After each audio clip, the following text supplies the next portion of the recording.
Galera, beleza? Tudo tranquilo? Estamos aqui para mais um videozinho, assim, aquele vídeo de dicas que eu prometi gravar para vocês durante o ano, né? Toda semana um vídeo que tem como foco o Enem, o vestibular no final do ano. Bom, e esses vídeos vão ser sempre na área de ciências humanas, em todas as áreas de ciências humanas, sociologia, filosofia, geografia, né? Produção de texto, atualidades. Eu vou focar mais nas áreas que eu sou forte, nas áreas que eu sou formado, que eu leciono, que é geografia e atualidades. Mas, em linhas gerais, tudo que é relacionado às ciências humanas, nós vamos trabalhando e passando dicas para vocês, não é verdade? E hoje eu estou aqui para falar de um camarada muito interessante para vocês, Émile Durkheim. Durkheim foi um sociólogo francês, do finalzinho assim, do século XIX até o começo do século XX, é considerado um dos fundadores da sociologia. Ele faz parte daquele tripé clássico da sociologia, né? Ele, o Karl Marx e o Max Weber. Então são três nomes extremamente importantes. A base da sociologia, né, está nesses três camaradas. Tá, o que a gente precisa saber sobre o Durkheim? O Durkheim ele analisou a sociedade de uma maneira bastante sucinta, bastante sistemática. Ele analisou a sociedade como ela sendo um corpo. Olha só, cada membro do nosso corpo ele tem uma função. As mãos, braços, cabeça, os membros, o tronco, cada um tem uma função. Da mesma forma na sociedade. Então, cada parte da sociedade tem uma função que é imprescindível para a manutenção da sociedade. A família, a igreja, a escola. Então, cada parte da sociedade tem uma função que é imprescindível. E nisso, ele dividiu a sociedade em orgânica ou mecânica ou tradicional. Então, vamos entender um pouquinho. Aquela sociedade mecânica ou tradicional também é conhecido como a pré-capitalista. Para que vocês entendam de uma maneira mais simples, né? São as tribos indígenas, são os aborígenes, aquelas pessoas que não têm aquela coesão social bastante sofisticada. Então, a base dessa sociedade é simplesmente a subsistência, a sobrevivência. É diferente da sociedade orgânica. A sociedade orgânica ou capitalista, né, a sociedade já tem funções mais complexas. Existem técnicas, existe tecnologia, e a função de cada uma delas é bastante diversificada.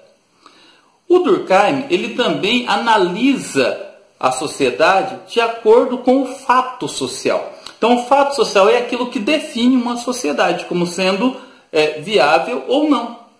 Como assim viável ou não? Olha só, vamos entender. O fato social é dividido em coerção social ou coercitividade, exterioridade e genialidade, né? Então vamos entender como que funciona. Então, vamos começar com a coercitividade ou coerção social. Então, se você tem uma função na sociedade, você não cumpre, você tem normas, você tem regras e você não cumpre, você está sujeito a alguma penalidade.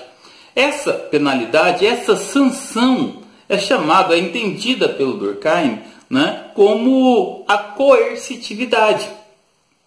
É necessário a gente entender que tudo que existe na sociedade é anterior ao indivíduo. Uma escola, por exemplo, a educação, quando o indivíduo nasceu, a educação já existia. Ou seja, é anterior ao indivíduo.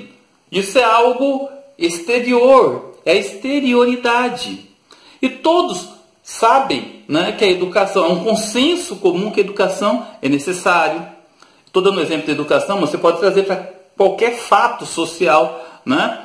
Mas você sabe que aquela situação é necessária para a vida do indivíduo. Ou seja, é geral. Essa generalidade, né, que é proposta pelo Durkheim dentro do contexto do fato social, independe do indivíduo. Então, o fato social é o objeto de estudo da sociologia, segundo esse pensador. E o Durkheim ele faz muitas reflexões, ele estuda a sociedade como um todo. Por exemplo, ele estuda a questão do suicídio, que num outro momento eu vou conversar com vocês sobre os 3 tipos de suicídio, segundo o Durkheim. Tá, mas então você deve estar se perguntando assim, Então toda a sociedade é perfeita porque cada indivíduo tem uma função e todo mundo vai cumprir essa função e tudo vai ficar lindo e maravilhoso, não é verdade? Não. O Durkheim diz que nem sempre é assim. Tem indivíduos ou tem ramos dentro da sociedade que não cumprem com essas obrigações.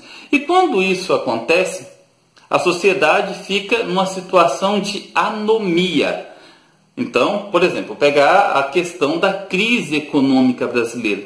O Estado deixou de cumprir a sua função social. Como o Estado deixou de cumprir a sua função social, ele ficou numa situação de anomia. O que é a situação de anomia? É a situação de crise econômica que o Estado está vivenciando nesse momento. E essa situação de anomia pode ser percebida na Previdência Social, pode ser percebida na situação econômica do país.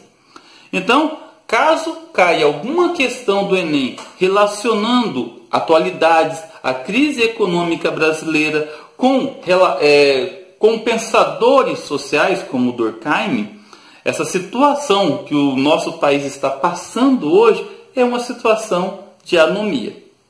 Bom, pessoal, é isso aí. Espero que vocês tenham entendido um pouco mais sobre esse pensador, que é o Émile Durkheim, francês, final do século XIX, comecinho do século XX, né? Um grande pensador, um dos pilares da sociologia.